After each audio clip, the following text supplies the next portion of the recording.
Hello super weirs అందరికీ Mungara happy Vinayaka Chavithi.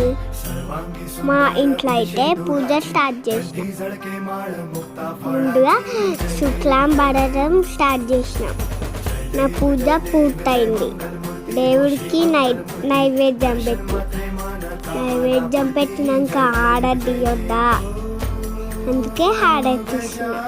నా హారతి కూడా కంప్లీట్ అయింది. ఇంట్లో పూజ అయినాక పెద్ద వినాయకుడి దగ్గరికి వచ్చినాం.